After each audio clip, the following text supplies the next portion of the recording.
Di tengah aksi demo di depan gedung DPR RI Senayan Jakarta, sosok pedagang asongan ini jadi sorotan. Di media sosial viral video pedagang tersebut dengan rela membagikan makanan jualannya gratis untuk para peserta aksi. Hal itu terlihat dalam postingan video di akun media sosial X. Politikus PDIP Guntur Romli, Kamis 22 Agustus 2024. Sontak kolom komentar postingan tersebut banjir pujian dari netizen. Adapun diketahui aksi demo ini terjadi buntut muncul gerakan peringatan darurat setelah DPR RI menganulir keputusan MK soal syarat peserta Pilkada 2024. Syarat itu disebut bisa membuka peluang bagi putra bungsu Presiden Jokowi, Kaesang, untuk maju di Pilgub Jawa Tengah mendatang. Demo besar-besaran pecah di Indonesia menentang revisi Undang-Undang Pilkada oleh Dewan Perwakilan Rakyat atau DPR, Kamis 22 Agustus 2024.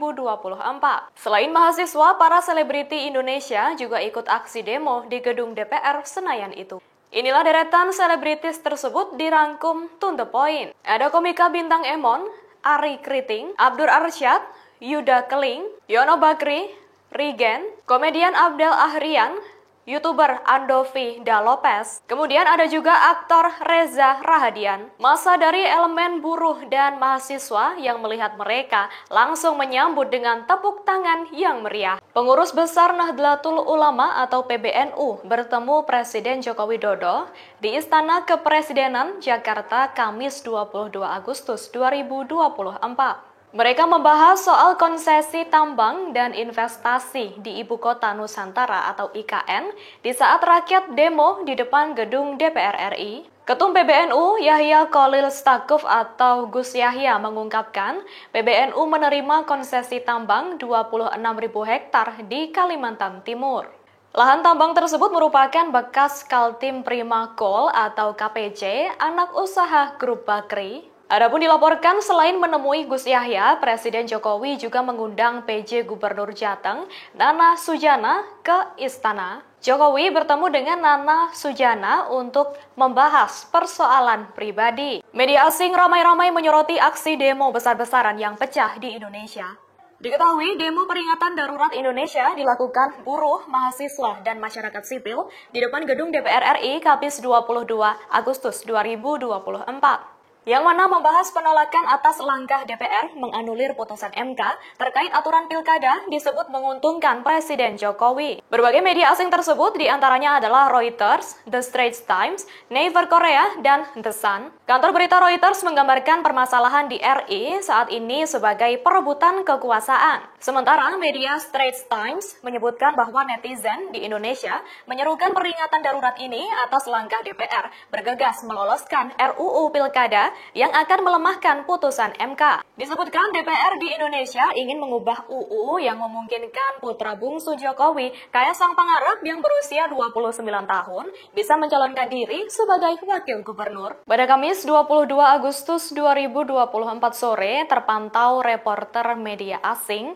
mulai meliput aksi demo di depan gedung DPR RI. Dalam postingan yang viral, terlihat seorang reporter wanita dari channel News Asia meliput demo. Sementara ada juga seorang reporter pria dari media lain. Ketahui demo peringatan darurat Indonesia ini terjadi di depan gedung DPR RI Senayan, Jakarta. Massa menolak langkah DPR menganulir putusan MK terkait aturan pilkada yang disebut akan menguntungkan Presiden Jokowi. Disebutkan DPR ingin mengubah undang-undang yang memungkinkan putra bungsu Jokowi, Kaesang Pangarep yang masih berusia 29 tahun bisa mencalonkan diri sebagai wakil gubernur. Viral di media sosial, aparat kepolisian terekam kamera melakukan kekerasan kepada para demonstran. Mereka mengamankan sejumlah peserta demo yang merangsek masuk menjebol pagar gedung DPR. Aparat terlihat menyeret beberapa pendemo dan diduga memukulinya di area dalam gedung DPR RI. Diketahui aksi demo peringatan darurat Indonesia ini dilakukan di depan gedung DPR Senayan, Jakarta, Kamis 22 Agustus 2024. Dalam beberapa video, massa yang berhasil masuk ke area dalam gedung DPR RI diseret dan diamankan aparat. Bahkan ada juga ibu-ibu warga sipil yang terlihat sempat didorong aparat. Sejumlah pelajar, kebanyakan dari sekolah menengah kejuruan atau SMK, berdatangan ke gedung DPR RI Jakarta. Ada yang membawa bambu atau kayu. Mereka ikut aksi unjuk rasa menolak revisi Undang-Undang Pilkada Kamis 22 Agustus 2024. Pantauan Kompas.com, para pelajar ini mulai datang ke Kompleks Parlemen pukul 16:18 waktu Indonesia Barat. Mereka terlihat memakai seragam, jaket maupun celana abu-abu. Begitu tiba di depan gedung DPR atau MPR RI, mereka langsung masuk ke dalam lewat pagar yang sebelumnya telah dijebol oleh massa aksi. Terkait hal ini, polisi langsung menyiagakan mobil water cannon dan menyemprotkan air ke arah massa yang mulai tak terkendali. Merespons hal itu, massa langsung melempari aparat keamanan yang berjaga dengan batu dan kayu. Download Tribun X sekarang, menghadirkan lokal menjadi Indonesia.